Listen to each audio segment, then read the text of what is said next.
আসসালামু আলাইকুম। আমি জিয়া মিশর থেকে বলছি। আজকে একটা বাস্তব ঘটনা আপনাদের সাথে শেয়ার করব। ঘটনাটা হচ্ছে, আমি বাংলাদেশ থেকে আমরা ৪ জন লোক আমরা একসাথে আসছিলাম। একই বাসায় থাকি, একই কোম্পানিতে চাকরি করি। কিন্তু যে কোনো কারণবশতে আজকে আমি অসুস্থ হয়ে যাই। তো অসুস্থ হলে আমরা একটি ফ্ল্যাটে ৮ জন লোক থাকি।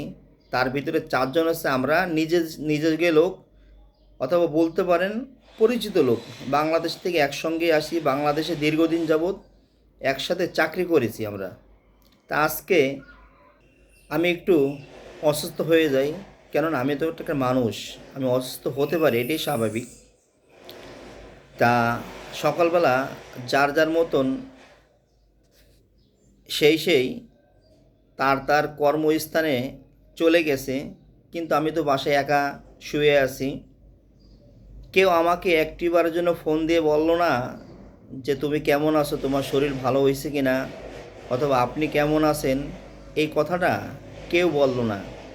আমরা বাঙালিরা যে এতটা থেকে ভালো মানুষ, যে আমাদের স্বার্থের জন্য আমরা যে কোনো মানুষের সাথে কথা বলে থাকি অথবা তার সাথে চলে থাকি, কিন্তু স্বার্থ ফুরিয়ে গেলে আমরা তার পাশ দিয়েও হাঁটি না। আমরা বাঙালি, আমাদের এই কালচারটা আমাদের ভিতরে আছে। আজকে আমার নিজেকে নিয়ে আমি তার প্রমাণ।